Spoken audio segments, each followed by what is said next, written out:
ang tinaguriang spokesperson ng bayan. Ito kay Hane Roque.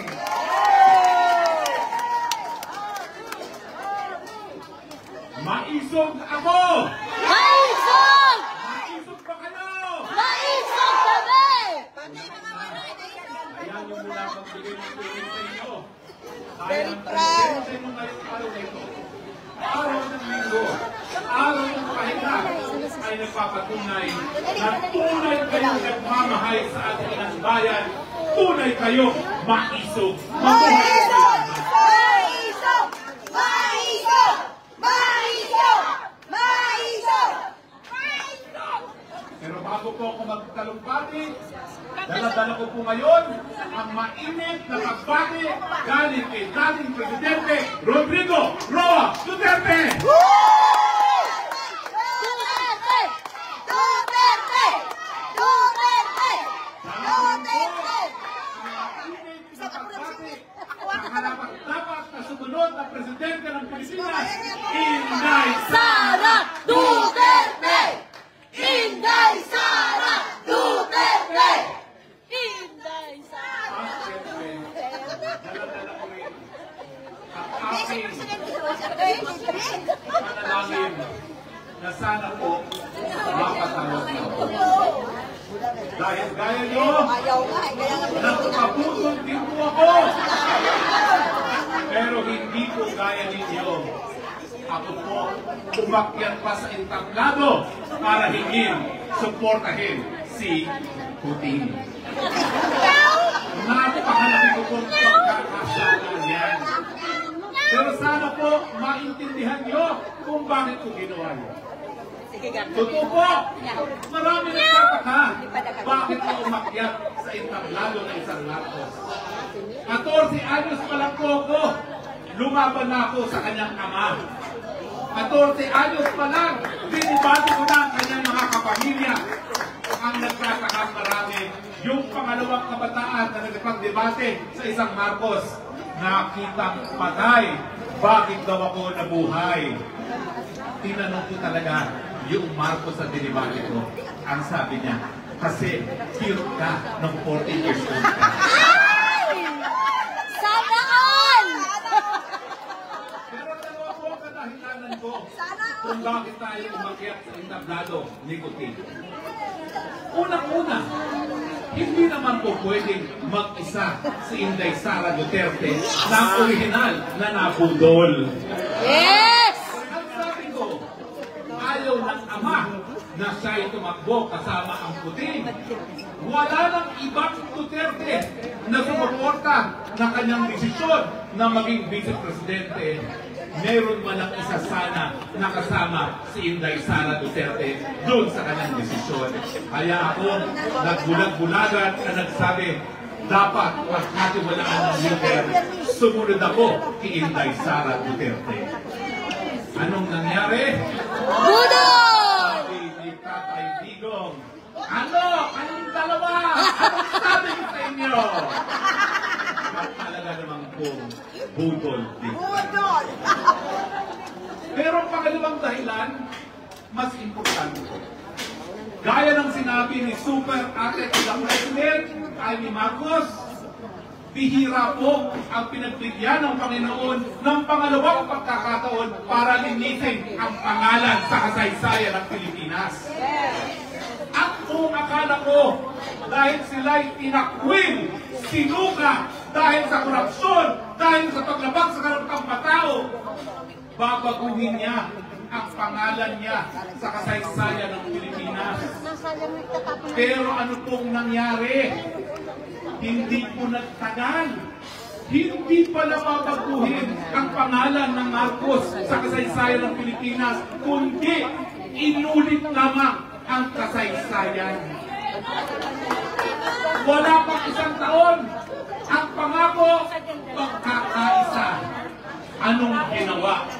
Tinanggalan ng budget ang Inday Sara Duterte na hindi naman kalaban. At sabi nga ni Tatay Digong, kung ako nga, katunggali ko yung levy, hindi ko ginawa yan ang binawasan ng budget, nagawa nila doon sa sarili nilang kakampi. pala ang dahilan. Dahil nga, nais nilang maulit-uli ang kasaysayan, maluklok na naman ang pamilyang Marcos sa kapangyarihan, ang gusto nila, masira na ang Inday Sara Duterte. Palitan ng kanyang pinsan na si Tambaluslos. Boboto niyo ba si Tambaluslos? Hindi! Baka naman ang bobola kayo, boboto niyo ba si Tambaluslos? Hindi! At mula ng mga panahon na yun, naging malinaw na hindi nila misyon na linisin ang kanilang pangalan. Misyon nila na maulit ang kanilang mga masasayang araw na nakaluklok sa Westro. Matapos nilang lapastanganin ang Inday Sara Duterte, anong ginawa? Nagplano na baguhin ang saligang batas na inulit na naman ang kasaysayan. Huwag natin kalimutan na yung kanyang Marcos Sr. nung siya'y naging diktador, ang unang-unang ginawa, binaliwala ang saligang batas. Ipinago ang pintuan ng Senado, linagyan ng mga sunod-sunurang justices ang Supreme Court. Ano na naman ang ginawa? Dahil walang panalo at Tambaluslos, nagnais na baguhin ang saligang batas para ang Speaker maging Prime Minister at forever in power na naman ang Marcos. Tayo ba kayo dyan? Bukod pa dyan, hindi na sila natuto sa kasaysayan. Kapag linabag mo ang karapatang pantao, huhusgahan ka ng sambayan ng Pilipinas. Mantakin ninyo ang kaisa-isang istasyon na sumuporta sa kanya ng eleksyon, ang kaisa-isang istasyon na kanyang binigyan ng pagkakataon para sumapit sa debate dahil ito ay patas. Ang SMNI tinanggalan ng prangkisa. Tama ba yan? Tama ba yan? Bukod pa yan, hawak na nila ang buong makinarya ng gobyerno. Hawak na nila ang traditional media. And yet, ayaw nilang nakakarinig ng mga kritiko. Anong ginawa sa mga nagtatanong kung paano ginastos ang kabalang bayan gaya ni Ka Eric at Tinuray Bagoy? Pinakulong na ulit-muli ang kasaysayan. Meanwhile, ang pangako nila, aangat ang antas na kabuhayan ng mga Pilipino. 20 pesos daw ang kada kilo ng bigas.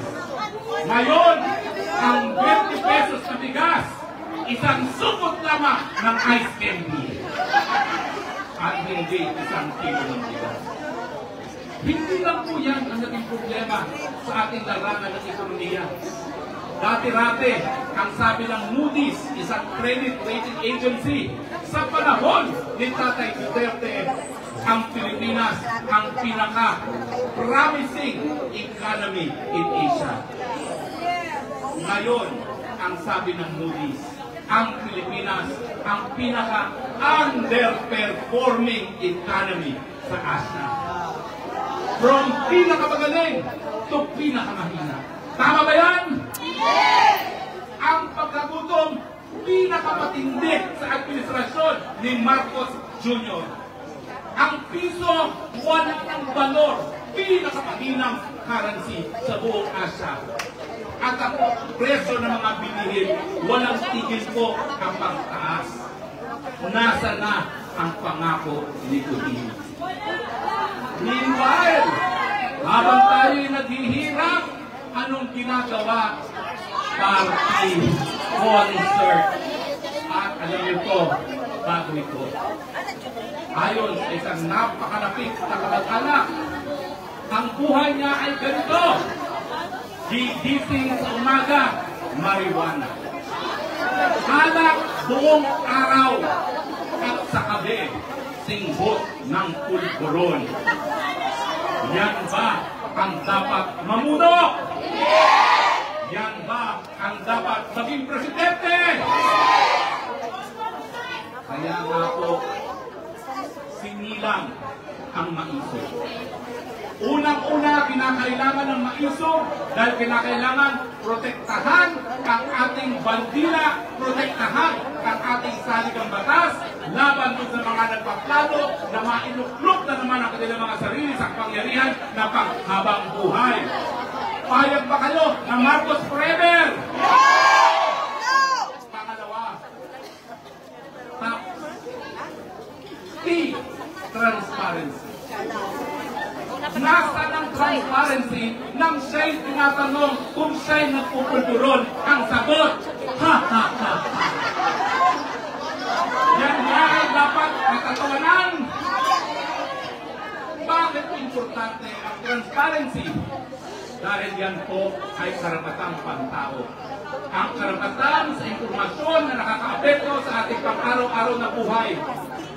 Sino ang tao na nasa tamang pag-iisip na nagnanais na magsagera? Yan ba ay isipan ng tamang isipin? Sino ang nais makipaggera sa pangalawang pinakamalakas na bansa sa daigdig at pinakamalaking kasusunod natin sa kalakalan at sa pamumuhunan? Yan ba ay resulta ng tamang pag-iisip?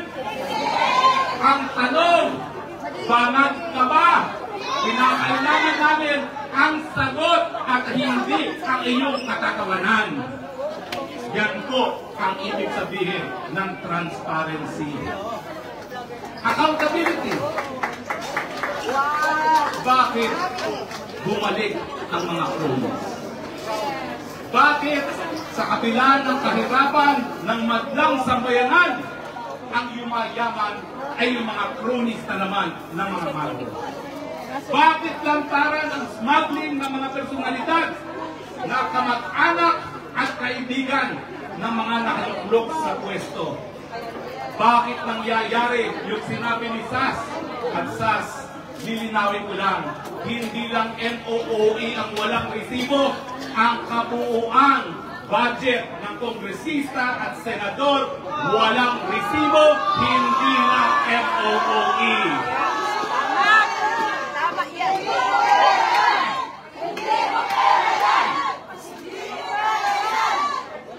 At ano naman ang ibig sabihin ng peace and security? Wala pong nagnanasa ng gera. Kaya nga po panawagan natin, peace, not war.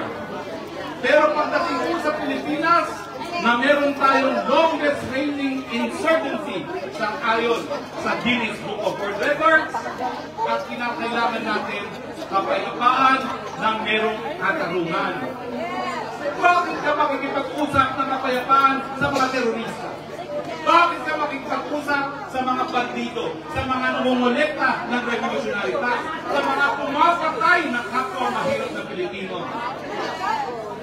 Bakit ka makikipag-usap ng kapayapaan sa mga nagdulog na ng puwersa ng hukbong sandalahan? Kaya yan po ibig sabihin ng tunay na kapayapaan. Yan po ang dahilan kung bakit tayo narito ngayon.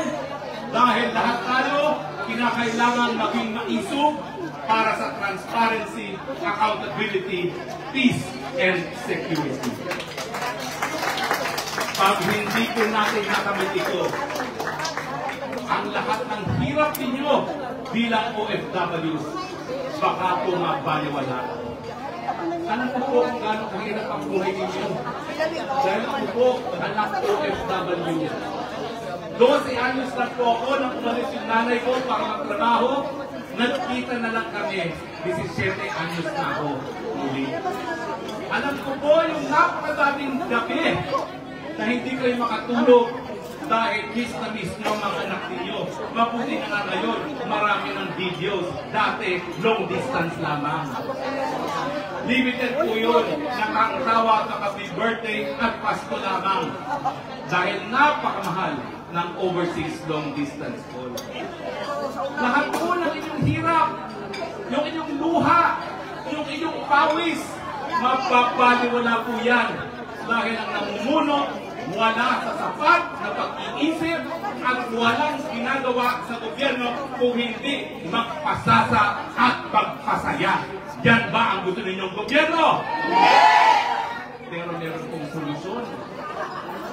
Ang solusyon po, ang Korte Suprema na ang nagsabi. Ang soberenya, ang kapangyarihan, nasa kamay ng taong bayan. Pag ayaw na ng sambayanan, o pwedeng sipain kahit sino man sa gobyerno. Ang tanong ko, mga OFW sa Hong Kong, ano ang husga ninyo kay Puting? Ay nakailangan marinig niyo po ang boses niyo. Anong husga kay Puting? Hindi ko na sabihin na siya ay may termino. Dahil 2 beses na nating sinipa ang mga presidente hindi tumupad sa kanilang mga katungkulan. So ang aking huling tanong sa inyo, mga Pilipino sa Hong Kong, ang husga ay...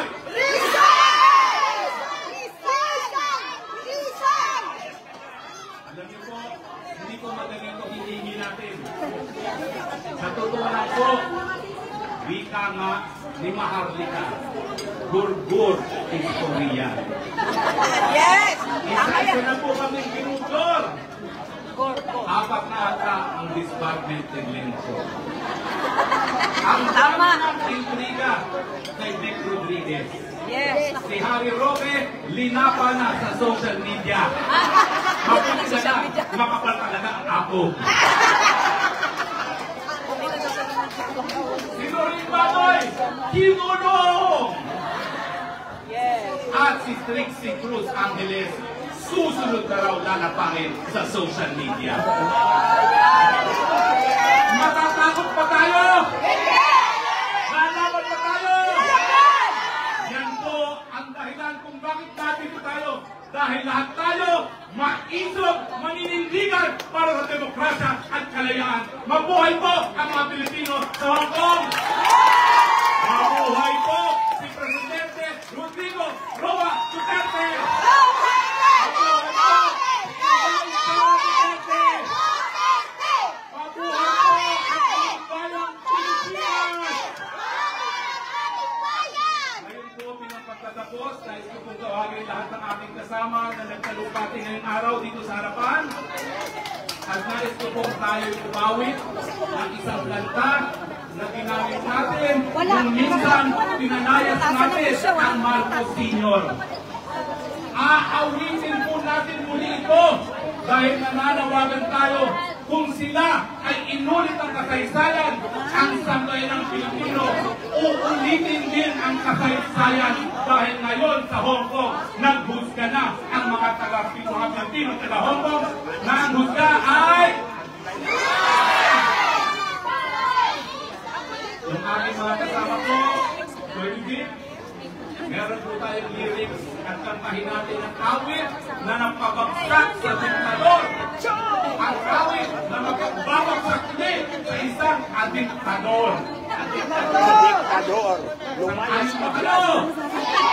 Bakit naman hindi? Huwag nyo kabisin po kung hindi kayo na kayo. Tapos na naman sa kaniyan, gawin na kayo umuwi. Sakayin pa kayo! Sir, ang aking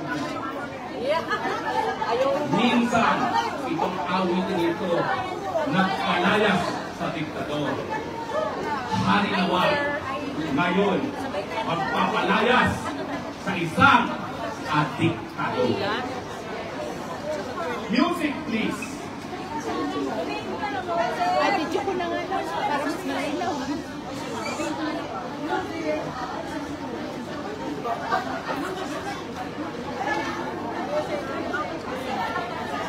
Boss, dito ka.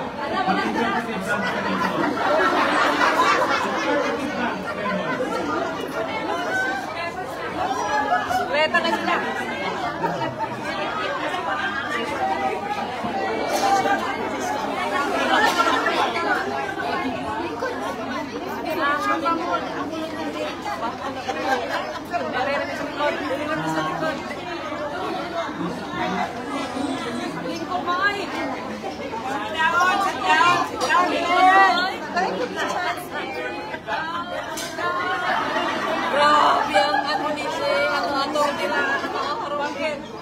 Pawis na. Pawis na, pawis na. Uy, nasa talakan. Jolly. Ay, sabi ko kanina pa. Pawis na, pawis na.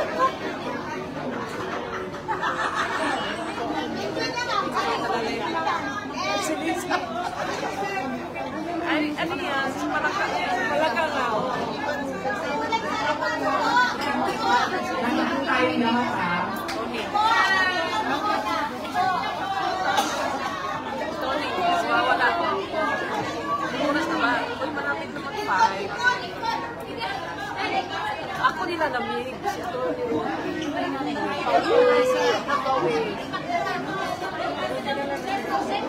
Pakatayin po natin yung bago. Kantaan mo rin. Sige, sige. 1 minute, 1 minute. So, 1 minute. yung 1 minute na naghihintay tayo, sasayaw muna ako lang dito. Ang bayan.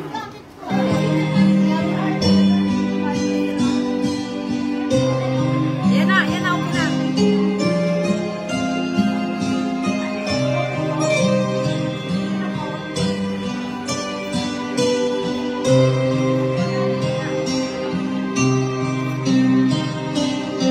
Ang bayan kong Pilipinas, lupain ng ginto't bulaklak, pag-ibig sa kanyang palad, nag-alay na ganda nila,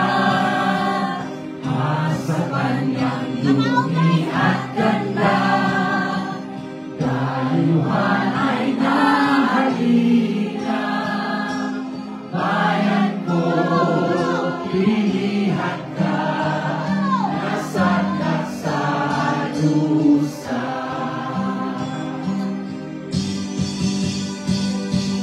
Ibon man may layang lumipad, kulungin mo at umiiyak, bayan ba kayang sakdal nila, ang himag na sang nakaalpas, Pilipinas kong minumutya, ugat ng luha at dalita, aking adhika, makita kang sakdalaya.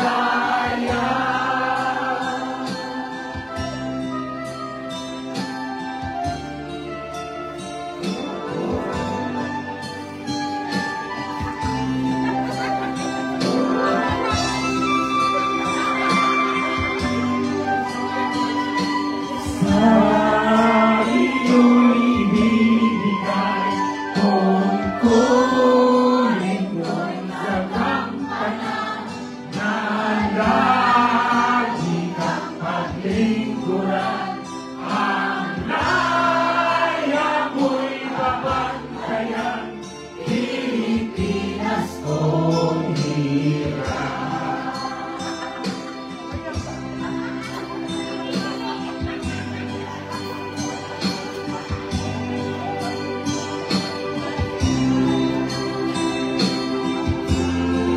Aking adhika, makita kang sakdalaya.